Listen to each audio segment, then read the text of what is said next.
What would you do if, one day, you caught a glimpse of a child's eyes, silent, heavy, and filled with quiet despair, peering out from beneath an old staircase? Thomas was only 8 years old when the world outside forgot he existed. Locked away in darkness for 4 long years, he no longer believed in miracles, until one man, a millionaire who had once lost everything, stepped quietly into that house and spoke a single word that changed everything. Enough. Thomas Whitaker was 75 years old. His name was etched on hospital walls, printed in scholarship brochures, and announced during fundraising galas. People often asked him the same question. How did you get here? How did a man like him come to build 2 children's hospitals, to fund trauma therapy centers across the country, to spend his life kneeling beside broken children, whispering, "I understand"? They expected a story filled with inspiration, a brilliant teacher perhaps, a near-death experience, a miracle. But miracles are tidy. His story was not. Thomas's story began under a staircase, in the dark, in silence, and in the company of monsters. He didn't remember much from his earliest years, but what had survived all those decades felt like a photograph left out in the rain. The center still clear, but the edges blurry and torn. His mother's laugh. That's what he remembered best. It had sounded like wind chimes dancing in a summer breeze. Her laughter lived in every corner of their small house, when she folded laundry while dancing to jazz, or when she tapped the spoon against the pot 3 times before pouring soup, like a secret rhythm meant only for him. She used to brush his hair with slow, patient strokes, even when he squirmed. She would hum Ella Fitzgerald and kiss the crown of his head. Her name had been Miriam. She died when he was 4. A car accident. Instant, they said. His father hadn't cried at the funeral. Not in front of him anyway. Walter Whitaker remarried 6 months later. Her name was Lorraine. And that was when everything Thomas knew about warmth began to rot. People rarely spoke of fathers like Walter. Not cruel, not abusive, just absent. Present in the way a ticking clock is present in the background, a shape in the room, but not a soul. Walter claimed to be a traveling salesman. He sold specialty hardware door to door, imported hinges, brass fixtures, custom drawer handles. He always smelled faintly of shaving cream and stale coffee.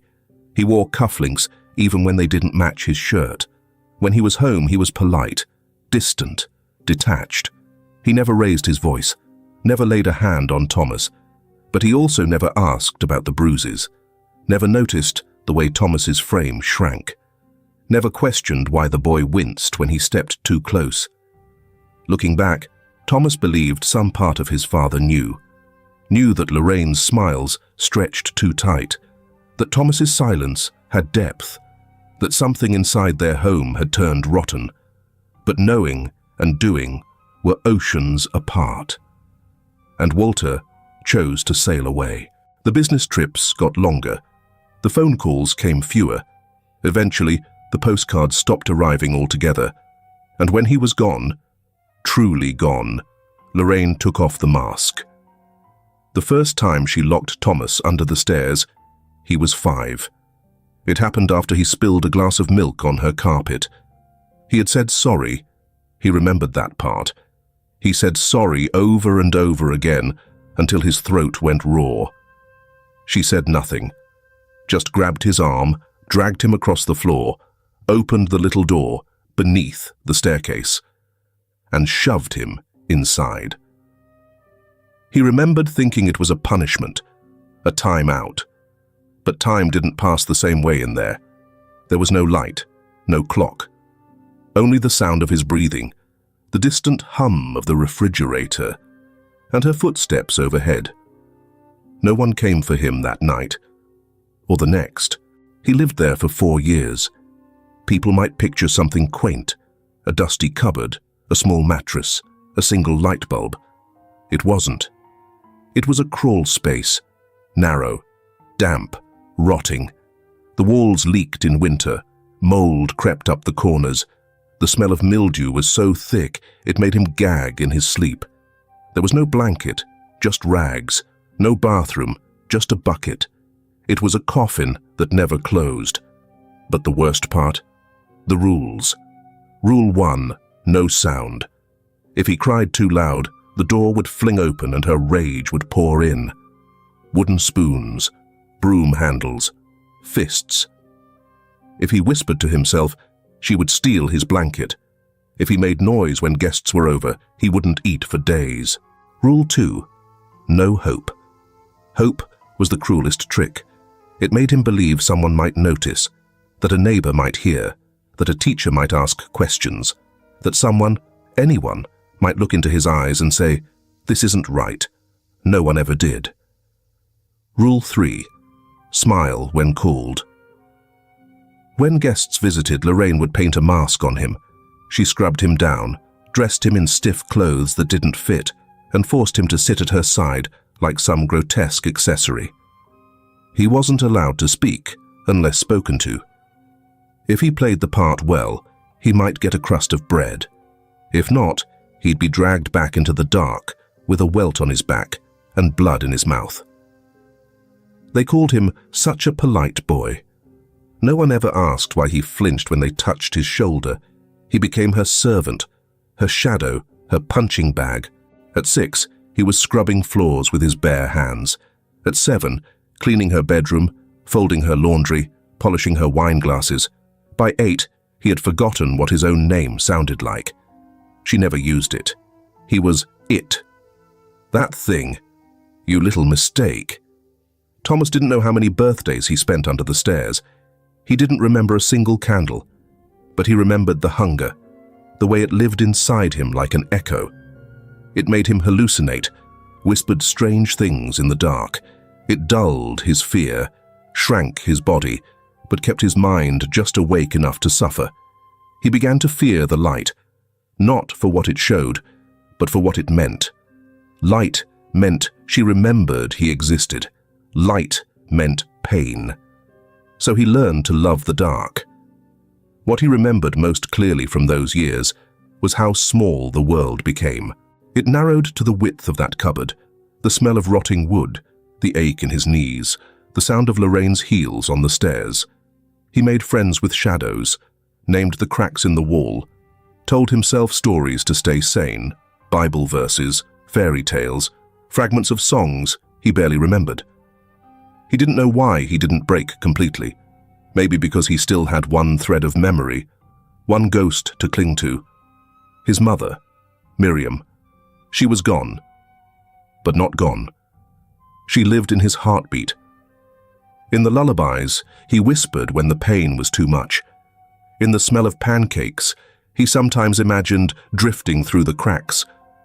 In the feel of her fingers buttoning his shirts, long ago. She saved him. Without ever being there, he didn't hate Lorraine, he feared her. Hate would have meant he still had energy left to fight. But in that place, under that staircase, there was no room for hatred, only survival. Even now, decades later, Thomas still woke up sometimes reaching for the wall. His wife had found him on the floor more times than he could admit, curled up, crying in his sleep, whispering things he didn't remember, because the body never forgets. He was 9 when everything changed, when someone finally looked, not glanced, not pitied. Looked. You already know how the rest goes. The knock at the door, the man in the grey suit, the paper Thomas slid behind the flower vase, the word he shouted, enough. But before all that, there was a boy, under the stairs, not angry, not brave, just waiting. And that's what you need to know, before the hospitals, before the white coats and the speeches and the awards. Before people called him Dr. Whitaker, there was a boy. His name was Thomas. He lived in the dark. And one day, he made a choice, to reach for the light. There are memories that don't just live in your mind. They live under your skin, like glass splinters you've learned to live around. Thomas had many of them. But the first time he saw him, the man who would one day change everything, was one of the sharpest. It was a Tuesday. He remembered because Lorraine always deep-cleaned the house on Tuesdays. Her cleaning was less about hygiene and more about appearances. She scrubbed the wooden floors until the polish stung his eyes through the slats in the cupboard door. The house reeked of lemon-scented bleach and stale desperation. Tuesdays were the days she pretended to be someone else, not the woman who yanked him up by the hair or hurled soup into his lap. On Tuesdays, Lorraine was pleasant, at least until the guests were gone. That morning, Thomas listened from the dark. Curled into the corner where the damp wood met the cold wall, he waited. He always waited. For what, he didn't know. Then, 3 knocks. Sharp, clean, measured, not frantic like the mailman, not lazy like the meter reader. He froze. Lorraine stopped moving. He imagined her hands freezing on a dish rag, her mind suddenly racing. The door creaked open. Her voice came next, sugary and bright. "Oh, Mr. Whitmore, what a pleasant surprise." He didn't know that name yet, but he would never forget it. Thomas leaned closer to the cupboard door. It was old and warped with age. If he tilted his head just right, he could hear every word, every footstep on the creaking floorboards. "I hope I'm not interrupting," said the man. His voice was different, calm, confident, deliberate, not the barking tone of a salesman, not nasal or loud, steady, like it belonged to someone who didn't need to raise it to be heard. "I was told this address had a few pieces of mid-century porcelain, possibly Tang Dynasty replicas." Lorraine laughed. Too loud, too fake. "Oh, absolutely. My husband was quite the collector. Please come in. Forgive the state of the place. I wasn't expecting guests." Thomas heard the door shut. 2 sets of shoes across the hardwood floor, moving toward the display room. He knew that room well. High velvet curtains, a dark wood piano. The last trace of his father's love for beautiful things. He didn't know why he kept listening. Maybe it was the man's voice. Maybe it was the way each word was carefully chosen, never rushed. The man asked about the glaze, the age, the markings. Lorraine stumbled through answers, making up terms she didn't understand. Thomas imagined her smiling too hard, hoping this stranger would offer money. And then a sound escaped him. He hadn't meant to make it. He had been sick the night before, feverish, trembling. His throat still burned, and his hands shook as he reached for the dented tin cup Lorraine sometimes remembered to leave. But his elbow knocked it over. The metal hit the floor with a crash. It rolled, clattering across the boards, and struck the wall with a dull thud. Silence. The vacuum stopped. The dishes stilled. Even Lorraine went quiet. Then came the man's voice, measured, gentle, curious. "Is someone else here?" Lorraine's reply was quick, high-pitched. "Oh no, just the old plumbing. You know how these houses are. Moan and groan like they're haunted." Another pause. Then the sound of footsteps. His footsteps, moving toward the stairs. Thomas's heart thundered in his chest. He shrank into the far corner of the cupboard, curling into himself like a wounded animal. He didn't want to be seen, not like this, not covered in grime, not shaking like a trapped rat. But it was too late. The door creaked. The rusted hinge gave way, and it swung open just a few inches. Light spilled in, soft, golden, blinding. And through that sliver of light, the man saw him. For a moment, the world stopped turning. Thomas sat with his knees drawn to his chest. His shirt was torn, his face sticky with something he didn't remember eating. He hadn't bathed in days. His hair hung in greasy strands over his eyes. But he looked at the man, and the man looked back. He was tall, trim, older. Silver hair touched his temples, and his clean suit didn't wrinkle even when he leaned slightly forward. But none of that mattered. It was his eyes. First, confusion, then realization. Then something Thomas didn't have a name for yet. The man didn't look away, and for the first time in Thomas's life, someone saw him. Not as an inconvenience, not as a thing, as a boy. Thomas thought he might say something, ask who he was, ask if he was okay. He imagined, for one breathless second, that the man would kneel down, gently place a hand on his shoulder, and say the words he had dreamed of for years. "You don't belong here. I'm taking you home." Hope surged so fast it hurt. But then, Lorraine. She moved faster than he'd ever seen her move, stepped between them like a curtain snapping shut. "Oh, I see you've found the old storage closet," she said with a brittle laugh. "Forgive the mess. That's just... well, that's Thomas, my husband's boy. Poor thing. Not all there, if you know what I mean." The man didn't blink. Neither did Thomas. "He's not dangerous," Lorraine continued, her voice pitched somewhere between sweetness and panic. "Just slow. Doctors said he might never talk right. You know how it is." The man looked at her, then at Thomas, and something changed in his face. The warmth drained, the softness vanished. He straightened his coat. "I think I've seen enough," he said quietly. Then he turned. He walked away, not fast, not slow, but certain. Thomas heard the front door open, then close, and the silence that followed was the loudest thing he'd ever heard. It filled the house, it filled his chest. And then Lorraine turned on him, her face twisted with fury. "You just cost me a deal, you little rat."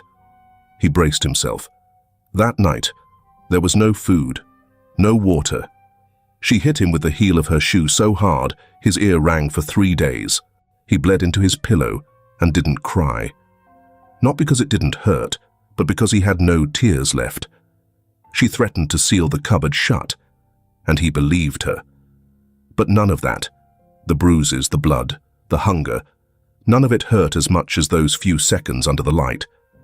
Because, for the first time in his life, he had been seen, and then unseen, not rejected, worse, dismissed, like he didn't matter, like he wasn't worth saving.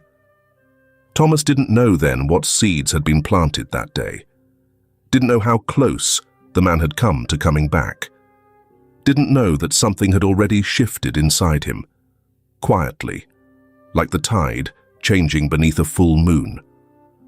All he knew was that he had climbed halfway up the ladder of hope. And then fallen, back into the dark, back into waiting, always waiting, for someone who might come again. This time, for real. This time, to stay. After that day, the day their eyes met through the narrow crack in the cupboard, something shifted. At first, it didn't seem like much. Nothing outside changed.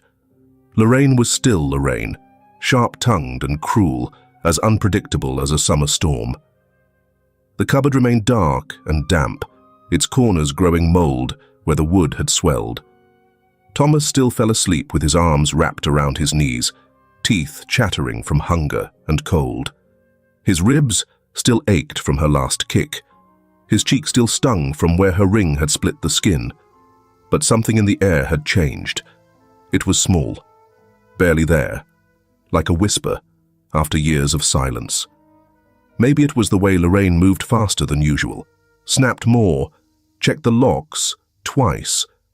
Thomas couldn't be sure, but he thought she was nervous, as if that brief crack in the cupboard door had let in more than just a sliver of light.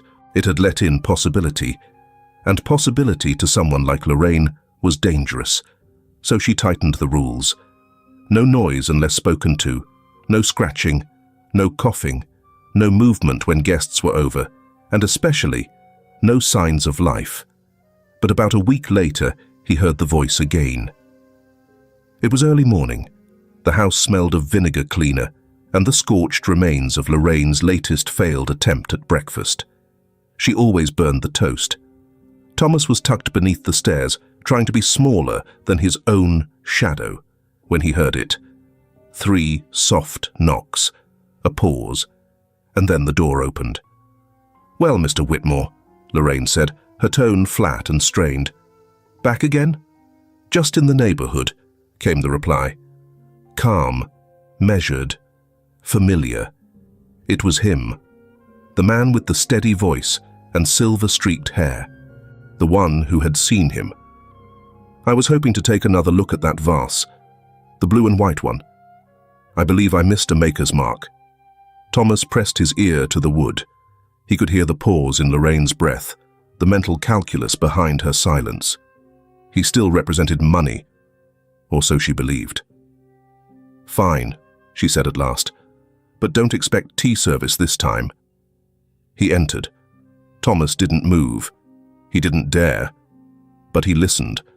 He memorized the rhythm of the man's footsteps, soft soles on worn hardwood, unhurried and deliberate. He passed the cupboard, didn't open it, but he stopped. He stood still, just for a moment. Thomas felt it, the subtle shift in air pressure.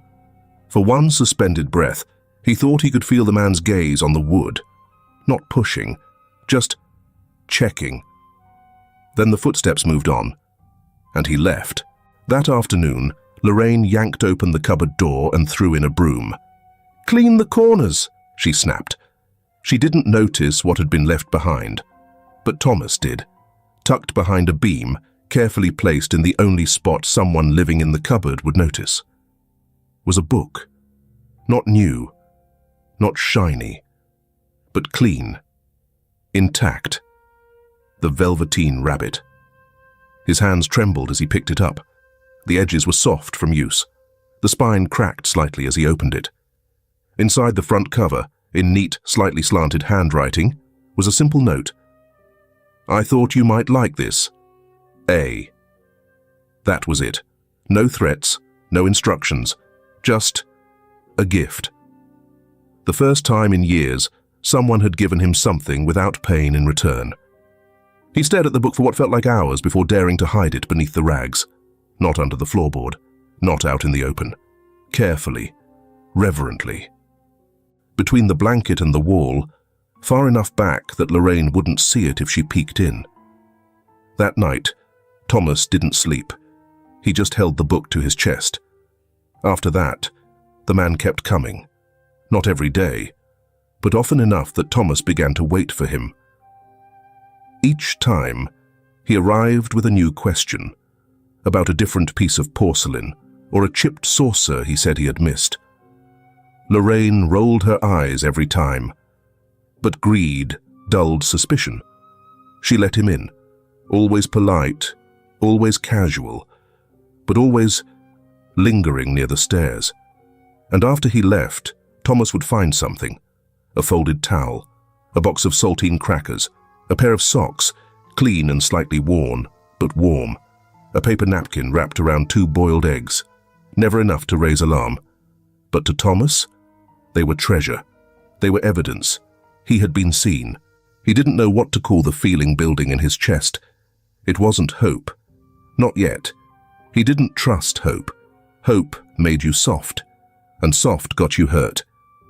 But something new had entered his world. He started listening for him in the mornings, pressed his ear against the cupboard door.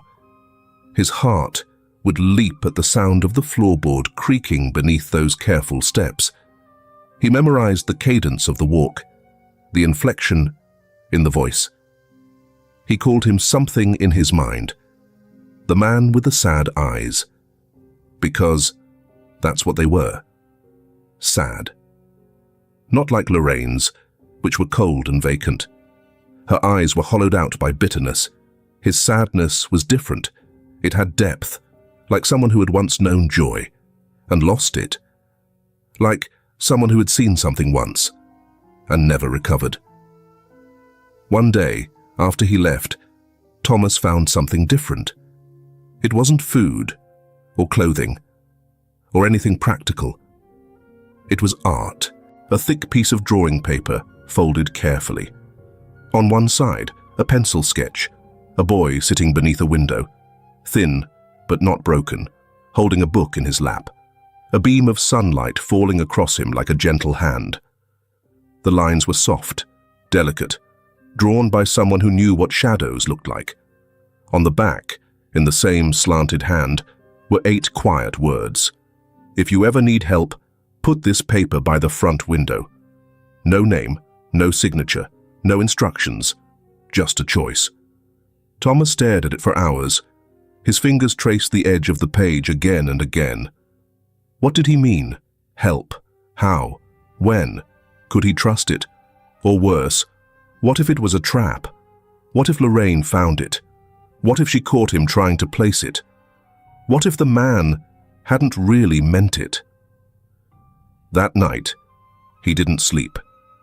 He held the paper to his chest and listened to the house breathe. He listened to the refrigerator click, to Lorraine's footsteps, to the wind moaning through the cracked windows. He unfolded and refolded the paper until the edges went soft and the crease in the center bent like a heartbeat. He didn't place it by the window. Not that night. He couldn't. Not yet. But he didn't throw it away either. He hid it, buried deep in his corner, under the book, beneath the socks, wrapped in a clean napkin. It wasn't a signal. Not yet. But it was something else. A thread. Something to hold on to. It would take him weeks to act. But that one sketch, that one silent gesture, was enough to stir something long buried. Because sometimes kindness doesn't shout. It doesn't come with sirens or spotlights or grand rescues. Sometimes it slips under a doorframe, pauses outside a cupboard, whispers, "I see you." And in a world built on silence, that's the loudest sound there is. It was early autumn when the news arrived. The first signs of the season crept in like whispers. Cooler evenings, the scent of leaves beginning to rot into the earth, the dry rustle of wind slipping through thinning trees. From his place beneath the stairs, Thomas could smell it all through the cracks in the warped wood, feel the chill creeping in through the insulation gaps long since given up. Lorraine was on the phone that afternoon. Again. She'd been pacing the house for hours, smoking one cigarette after another until the kitchen reeked of burnt paper and anxiety. Her footsteps echoed like a metronome, sharp, impatient, relentless. He couldn't hear the exact words, but the tone, that he understood, clipped, brittle, sharper than usual. Something had rattled her. Then, silence. Real silence. No muttering, no slamming drawers, no glasses clinking. Just stillness. And in that house, silence never meant peace. It meant something was brewing, something worse than usual. Later that night, Thomas peeked through the narrow slats in the cupboard door and saw her standing in front of the living room window. The record player had spun its last track, and the only sound was the faint ticking of the wall clock. In her hand was a plain white envelope, slightly crumpled at the corners. She wasn't opening it, just holding it, clutching it like something alive might leap out and disappear. Her other hand trembled as she raised a cigarette to her lips. She didn't speak. She didn't curse. She just stared into the dark beyond the glass, as if waiting for someone or daring them to come. Thomas couldn't see the letter's contents, but he already knew. The next morning confirmed everything his gut had whispered. Lorraine never told him directly. She didn't need to. That was how her cruelty worked, not through confrontation, but through omission, through things left unsaid, through things a child was forced to learn in silence. He heard her on the phone again. This time she was laughing, bitter, hollow. The sound didn't touch her eyes. "Yep," she said loudly, performatively. "Confirmed dead. Car accident in Michigan. Body's gone. Just a burned-out wreck." A pause, then colder than frostbite. No will, no insurance, just debts and that damn kid. That damn kid. Thomas. His father was dead. Just like that. No goodbye, no visit, no apology, no final look. Just flames on a distant highway and a second-hand confirmation in a government envelope. And suddenly, there was nothing holding Lorraine back. No need to pretend anymore. No looming threat of a father returning. No accountability. No leash. She stopped feeding him. Not skipped meals. Stopped. Days passed with nothing but the crust of a forgotten sandwich or water stolen from the laundry room sink. The hunger became constant, a hum in his bones. More than pain, it became identity. He forgot what it felt like to be full. His ribs jutted out. His gums bled. His fingernails cracked and split from the cold. He stopped waiting for food, started fantasizing about chewing paper. He was fading, slowly, painfully, and still, he hadn't expected what came next. The first stranger arrived on a Friday. Thomas recognized immediately that he was different. He didn't knock. He just walked in, boots caked in mud, the kind of man who took up space deliberately. His coat was leather, stained. His voice deep and casual, like the world no longer had the power to surprise him. Lorraine greeted him with a laugh Thomas had never heard before. Too sweet, too eager. She offered him a drink from the dusty cabinet she rarely touched. They sat in the living room. Thomas listened from behind the cupboard door, barely daring to breathe. "I'm not looking for trouble," the man said. "You won't get any," Lorraine replied. They laughed again. And then she said it. "He's quiet. Doesn't talk. And no one checks in anymore." Thomas froze. She wasn't trying to hurt him. She was trying to get rid of him. Not to a shelter. Not to a foster home. She was going to sell him. After that, the strangers came more often. One wore cologne so strong it seeped through the cracks and made him gag. Another reeked of gasoline. Some didn't speak at all. They just walked the house, looked around, asked vague questions. One of them asked, "Can I see the boy?" Another joked, "How much for the mute?" And Lorraine, she laughed. She laughed like it was funny. That night, Thomas couldn't stop shaking. Not from cold, from fear. He curled into the corner of his cupboard, jaw clenched so tight, it ached. He tried not to cry. Crying made noise. Noise got punished, but his body betrayed him. Tears spilled silently into the rags he used as a blanket. He had survived beatings, starvation, humiliation. But this wasn't just pain. This was annihilation. This was the end of him. Not with a scream, but with a signature, with a deal. And then he remembered the paper, the sketch, the boy in the drawing sitting in a patch of light. A book in his lap. Sunlight falling like a hand. And the words Mr. Andrew had written. "If you ever need help, put this paper by the front window." He hadn't touched it in weeks. Too scared. Too unsure it was real. Too afraid it might make things worse. But now, it was this, or vanish.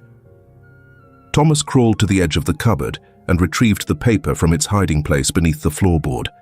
His hands shook as he unfolded it. The edges were frayed, the corners stained. But the message was still there, still clear. His heart thundered so loudly he thought it might echo through the floor. Every instinct screamed it was a mistake, that he'd be caught, beaten, erased. But something deeper whispered, "Do it." He waited until the house went still. Lorraine had passed out on the couch, her drink spilled beside her. The record player spun in static. He knew her rhythm. She'd be out for at least an hour. It was now or never. He opened the cupboard door an inch. Just enough. No creak. Thank God. He slid out, belly to the floor, like he had so many times when she forced him to scrub the hallway. But this time wasn't obedience. This time was survival. The front window was 4 feet away, 4 feet of terror, of hope, of everything. He crawled forward, breath ragged, reached the sill, shifted the vase, tucked the paper behind it, angled just enough so someone, anyone, outside might see, just in case. Then he crawled back, quiet, quick, like a shadow. When he slid the cupboard door shut behind him, he was drenched in sweat. His fingers trembled, his stomach churned, and then he waited. He didn't sleep that night, didn't blink. He sat in the dark, knees pulled to chest, forehead pressed to wrists, and he whispered one word, again and again, barely audible, but with every part of his being. Please, please, please. If he saw it, if he still remembered, if he hadn't forgotten the boy in the shadows, maybe, just maybe, he'd come. And if he didn't, at least Thomas had tried. For the first time in his life, he had made a choice, not out of fear, not just to survive, but to reach for something else, for light. Morning came the same way it always did, in silence and cold. But that day, something felt heavier. Maybe it was the air, or maybe it was the weight of everything that hadn't yet happened. Thomas had barely slept. His bones ached from the hard wooden floor. The damp of the cupboard had soaked into his skin, making his knees sting where the splinters had dug in. The stale smell of mold was so familiar now. It clung to him like an old shirt no one had ever washed. His eyes were half closed when the cupboard door burst open. No knock, no warning. Lorraine's shadow filled the doorway like a storm cloud. "Get up," she barked. "Now!" Thomas scrambled out, more out of reflex than understanding. He hadn't earned words like please in years. His legs were stiff. His head throbbed. He hadn't eaten since the day before, unless the crust of bread he'd stolen from the trash counted. Her hand gripped the back of his shirt, yanking him upright. The collar dug into his neck. She didn't look at him. She never did. She dragged him down the hallway and into the kitchen. The cold floor bit into his bare feet. Her heels clacked like hammers, her steps fueled by rage. Her hair was wild, twisted into a half knot.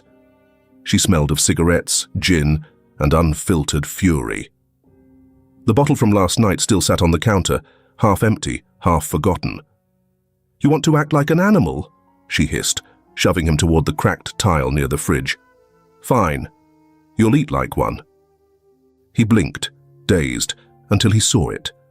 A paper plate, on the floor, covered in old food, greasy eggs turned a sickly green, a shriveled sausage, and what might have once been a pancake, now stuck to the tile with syrup, dust, and dirt.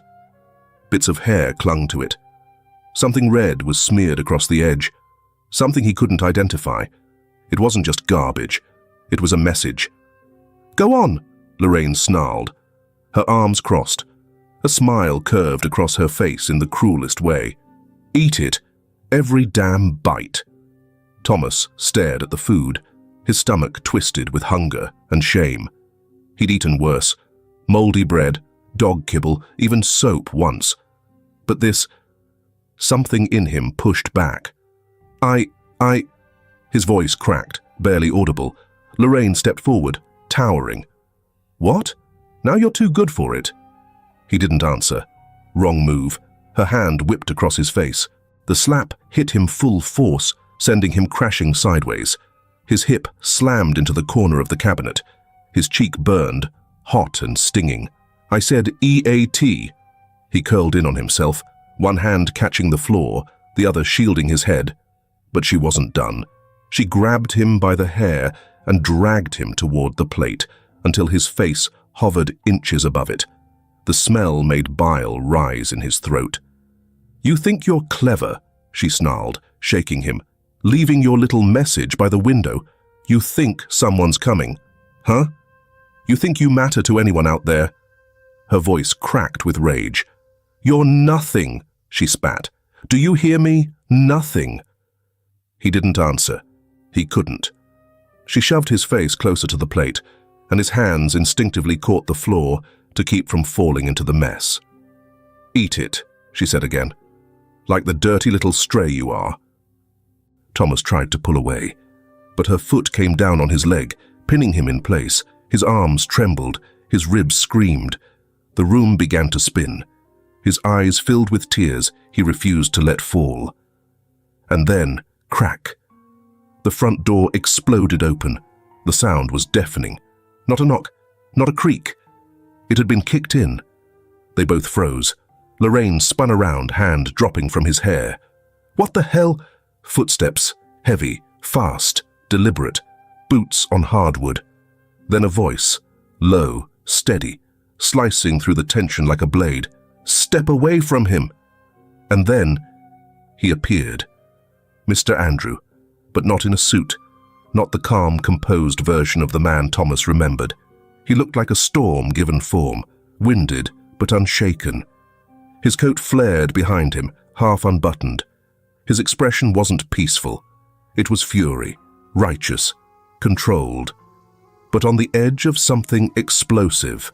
And when his eyes found Thomas, curled on the floor, surrounded by filth, Lorraine standing over him, something in the man's chest cracked. He stepped forward, pointed straight at her. Enough! The word didn't just echo. It took up the entire room. Lorraine staggered back, half a step, blinking. You can't just come in here. I can, he roared. And I did. Behind him, as if summoned by that single word, came a procession. 2 uniformed officers. A woman in a charcoal coat, a CPS badge clipped to her chest, a man in a suit, carrying a leather briefcase, and every single one of them wore the same look. They knew. Mr. Andrew moved forward, stepping between Thomas and Lorraine, his arms spread wide, shielding the boy completely. Step away from the boy. Lorraine flinched, but pride dug in. He's mentally unstable, she screamed. He lies. He makes things up. I've taken care of him for years. What have you done? The CPS worker stepped in. Her voice was calm, firm. Ma'am, we have a court-approved emergency removal order. Medical records, photos, statements. You are no longer his guardian. He is coming with us. You can't take him, Lorraine howled. He's not even mine by blood. You don't know what I've had to deal with. No, Mr. Andrew said quietly. But we know what he's been through. One of the officers moved in. Ma'am, step away from the child. Lorraine's face turned crimson. Don't touch me. You're all insane. He's nothing. You said that, Mr. Andrew murmured, right before you shoved his face into garbage. Her mouth opened, then shut. They read her rights there in the kitchen. She screamed, called Thomas names, called them names, said they were liars, devils, monsters.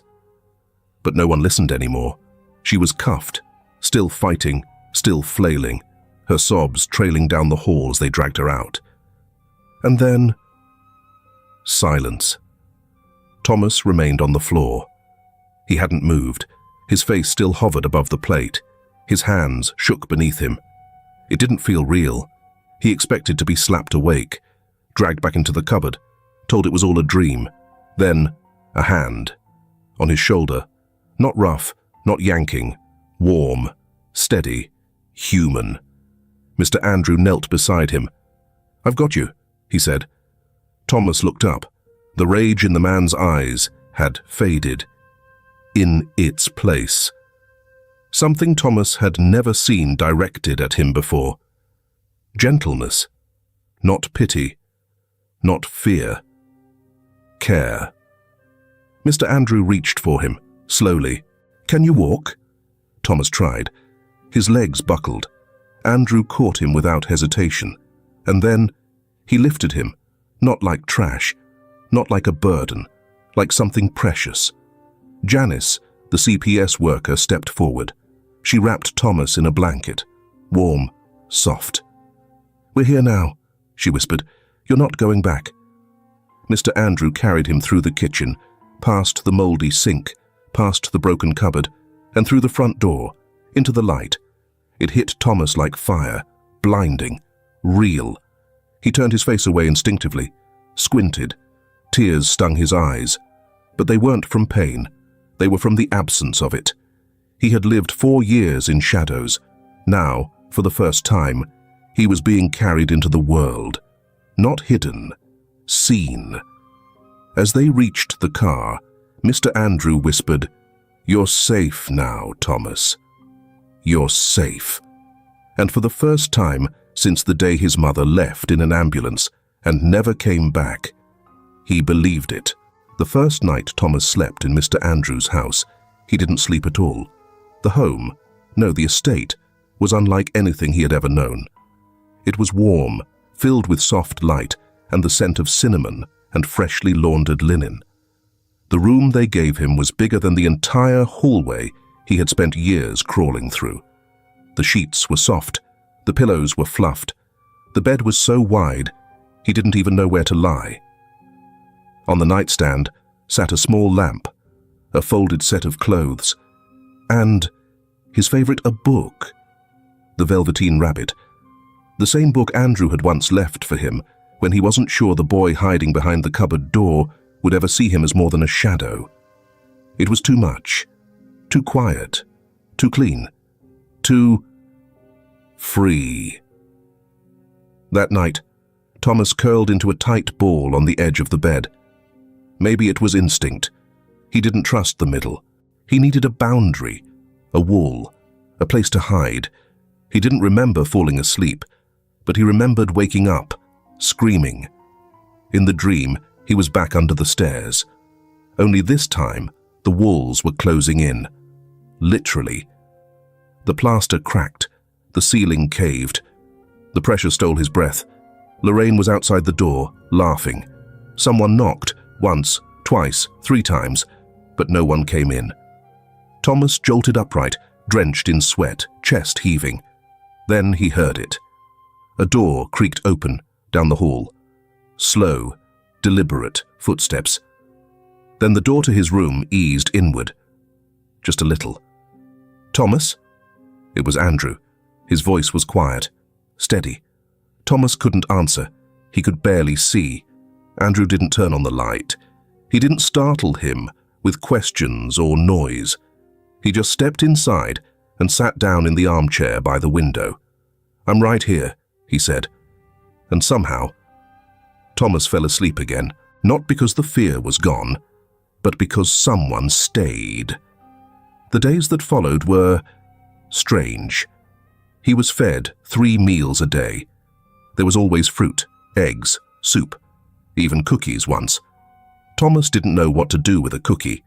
He kept saving half of everything on his plate, afraid someone might take it away if he didn't hoard it first. Every time someone said his name, Thomas, he flinched. He wasn't used to hearing it spoken gently. Doors terrified him. When one slammed, even by accident, he dropped to the floor, arms over his head, trembling. Andrew never scolded him. He would simply crouch down beside him, never too close, and say things like, "It's just the wind," or "Nothing here will hurt you." Andrew brought in a therapist, a soft-spoken woman named Dr. Lynn. She didn't make him sit in a circle. She didn't ask about his feelings. Instead, she handed him colored pencils. "Do you like to draw?" she asked. At first he drew boxes, then closed spaces, then doors, then cracks in doors, then eyes. His eyes, Andrew's, the ones that had seen him when no one else would. Andrew also hired a teacher, Mr. Byron, younger, wore glasses and cozy sweaters with elbow patches. He never made Thomas feel stupid when he couldn't spell something. "You're not behind, Thomas," he said. "You've just been waiting for the world to catch up to you." They started with letters, then numbers, then books. Thomas had never gone to school. Not properly, but slowly, the fog began to lift. Andrew joined them for lunch every day. Not because he had to, because he wanted to. One afternoon, maybe a month after Thomas arrived, they sat together under the big oak tree in the backyard. It was early October. Leaves were falling in golden sheets across the grass. Andrew brought hot cocoa for both of them. Thomas didn't talk much yet, but he had started asking little questions. What's that? What kind of bird is that? Why do leaves turn orange? Andrew always answered. That day, he looked at Thomas for a long moment before saying quietly, I had a son. Thomas didn't move. He was 8, Andrew said, his eyes drifting toward the sky. Just about your age. He got sick, very sick, and there wasn't anything anyone could do. He didn't cry, but his voice wavered. I shut everyone out for a long time after that, he continued. I thought if I stayed quiet long enough, the grief would go away. A pause. It didn't. Then he looked back at Thomas. But when I saw you, something changed. Not because you reminded me of him, but because you were you, and I couldn't walk away from that. Thomas didn't know what to say, but he leaned just a little bit closer, and Andrew smiled. Over the weeks that followed, the walls Thomas had built around himself began to shift. He started sleeping without curling into a ball. He asked for seconds at dinner. He laughed once, and it scared him. The sound felt strange in his throat. He painted with Dr. Lynn. He read Charlotte's Web with Mr. Byron. He played a game of chess with Andrew, and won, though he suspected Andrew let him. He began to understand what it meant to be safe, and slowly, what it meant to be loved.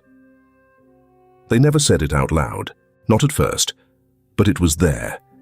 In the way Andrew always set a plate across from his at dinner, in the way he waited in the hallway outside Thomas's door until the boy fell asleep, in the way he said, "Good morning, Thomas," like it was the most important sentence in the world.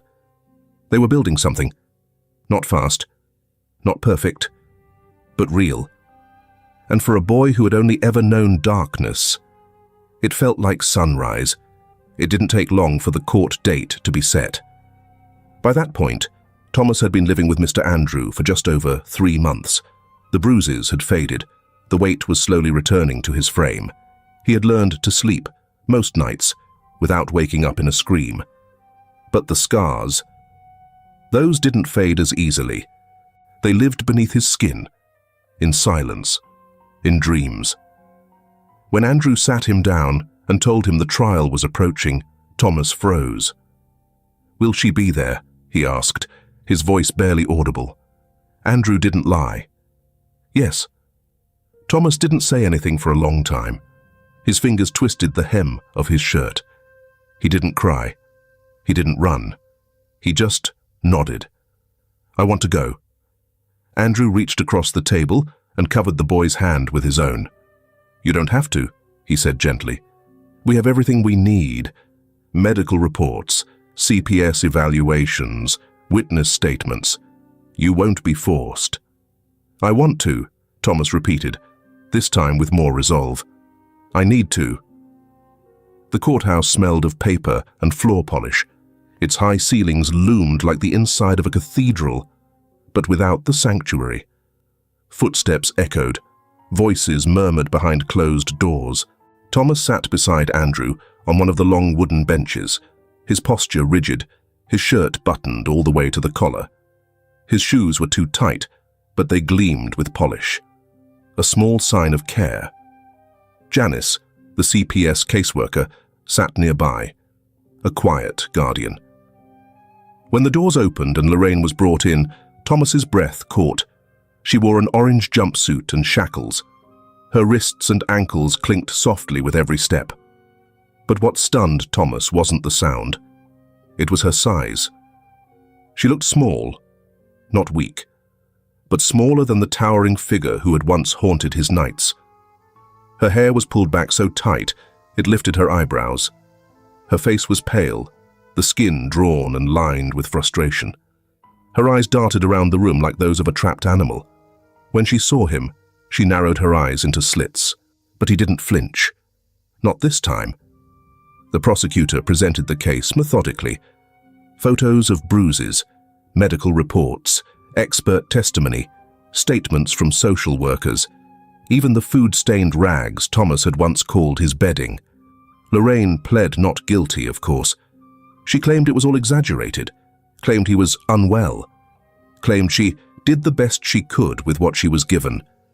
But the judge wasn't buying it, and neither was the jury. Then came the part Thomas had agreed to. Testimony. They called his name. He stood up, walked slowly to the stand. His legs trembled, but only slightly. His palms were damp. His throat is dry. But he stood tall. Andrew was in the front row, nodding. His expression is full of quiet strength. Thomas raised his hand, swore his oath. His voice cracked when he answered, yes. The lawyer only asked one question. Thomas, is there anything you'd like to say to the court about your experience living with the defendant? He turned his gaze to Lorraine. She was watching him, her arms crossed tightly over her chest, as if bracing against something she couldn't name, as if she still believed she could intimidate him into silence. He took a breath, and then said simply, "She can't take away another day of my future." A pause. No one moved. That was it. That was all he needed to say. Because this wasn't about revenge. He wasn't there to scream or shout or make her feel the pain he had endured. That would have made her too important. She had already taken enough, years he couldn't get back. But not this. Not him. Not anymore. The verdict came swiftly. Guilty. The word rang through the courtroom with quiet finality, heavier than any gavel could strike. Lorraine was convicted on multiple counts: child abuse, unlawful confinement, and psychological endangerment of a minor. The judge's ruling was firm. Lorraine would serve time in state prison, followed by probation. She would have no right to appeal for custody or guardianship of any child ever again. She also lost all legal claim to Walter Whitaker's estate. His pension, the house, any savings, all of it was stripped from her and redirected toward Thomas's care and education. When she was led away in cuffs, she didn't scream. She didn't fight. She just stared at the floor, her shoulders hunched, as if the weight of her own cruelty had finally found her. Thomas didn't feel joy. He didn't feel sorrow either. He felt still, like a door had clicked shut behind him, and this time he was walking away. Outside, the air was crisp. The sky is a perfect blue. Thomas and Andrew walked side by side down the courthouse steps. "Proud of you," Andrew said simply. Thomas nodded. Andrew didn't ask how he felt. He didn't need to. They got into the car, buckled their seatbelts, turned on the heat. As the engine started, Andrew looked over and asked, "You hungry?" And for the first time in weeks, maybe months, Thomas smiled. Yes. After Lorraine went to prison, Andrew hadn't hesitated. Within the year, he officially adopted Thomas. People had called it unusual. A widower, a man his age, taking in a boy so damaged, so quiet. But Andrew had never treated him like a project. He never treated him like a burden or a box to be checked. He treated him like a son, and that made all the difference. With Andrew's help and the guidance of therapists, teachers, and kind souls along the way, Thomas began to build a life. He went to school. He struggled at first, yes, but he was hungry. Hungry for knowledge, for words, for the kind of freedom that came from learning. In high school, he discovered a passion for biology. He was drawn to the order of it, the clarity of cause and effect, the marvel that the human body could endure so much pain and still heal, still grow, still breathe. He became a doctor, Not because he wanted to fix people, but because he wanted to stand beside them during their worst moments and say, "I've been there. You're not alone." For 35 years, Thomas worked as a pediatric trauma specialist. He held the hands of children who had been beaten, burned, abandoned. He looked into their eyes and saw pieces of himself. He couldn't erase their pain, but he could witness it. He could honor it. He could speak for those too hurt to speak for themselves. Later, he founded a non-profit, the Light Beneath the Stairs Foundation, dedicated to providing counseling, transitional housing, and legal advocacy for children escaping abuse. In the past 20 years, that foundation had helped over 4,000 kids. People often asked him, "Where did you find the strength?" He never said the answer was easy, because the truth was, he didn't find it alone. Andrew passed away 30 years later, quietly, in his sleep, in the very home where he had once carried a trembling boy out of the shadows and into the light.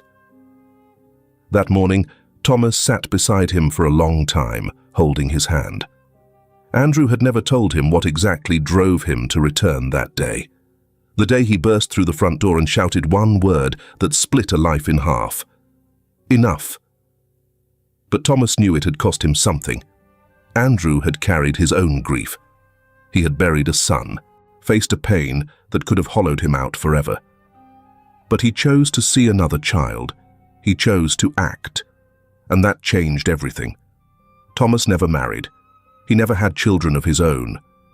But he loved. He mentored. He stood in courtrooms beside young survivors who had no one else, and he spoke for them. He never said he was healed. Healing, he believed, wasn't a destination. It was a road. A rough, winding, imperfect road that had to be walked one step at a time. Some days, the old voices still whispered. Some nights, the dark still felt too close. But he kept walking, because now he knew what it meant to walk in the sun. Above his desk, framed and carefully preserved, hung an old drawing, the same one Andrew had left behind the vase so many years ago. A boy, sitting beneath a window, thin but not broken, light spilling across the pages of the book in his lap. Thomas had kept that drawing all his life. Every time he looked at it, he remembered the boy he had once been, scared, starving, silent, and he remembered the moment that boy made a choice. To reach out. To believe, if only for a second, that someone might listen. That belief didn't save him, but it started the saving. Thomas Whitaker never really left the cupboard under the stairs, though he went on to become a doctor, a philanthropist, a man who built 2 children's hospitals and funded trauma recovery programs across the country. Part of him still lived in the dark, in silence.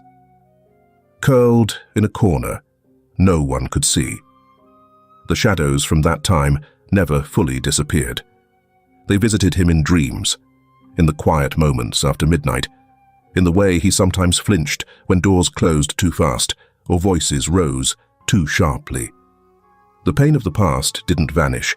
It simply learned how to wear different clothes. But Thomas never let it own him. He used it. He turned darkness into fuel and pain into purpose. Throughout his decades of work, he did more than heal wounds. He noticed the things others didn't.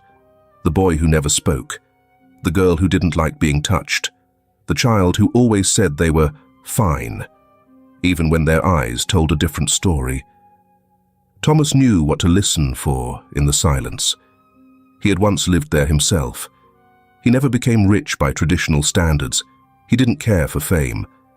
But when he died, peacefully in his sleep, surrounded by friends, nurses, and dozens of framed drawings made by children, he left behind something bigger than legacy. He left behind light. When asked about his success, Thomas never spoke of wealth or accolades. He spoke of his mother, Miriam, who made pancakes and sang jazz on Sunday mornings. He spoke of the drawing Mr. Andrew had given him, and the note that read, "If you ever need help, put this in the window." He spoke of a day in early autumn when the man in the grey suit kicked open the front door and shouted, "Enough." One word. But for Thomas, it was everything. It was the first time someone had drawn a line in the sand and said, "This ends now." Because sometimes it doesn't take a miracle to save someone. Sometimes it just takes one person who's willing to look, to notice, to care, to say, "That's not okay." Sometimes all it takes is you. So now, a question for you. Have you ever seen someone like Thomas? A child who's always quiet in class. A neighbor who never answers the door. A kid who seems too mature, too careful, too invisible. In our busy, noisy world, how many people are quietly crying out, without words, hoping someone might notice?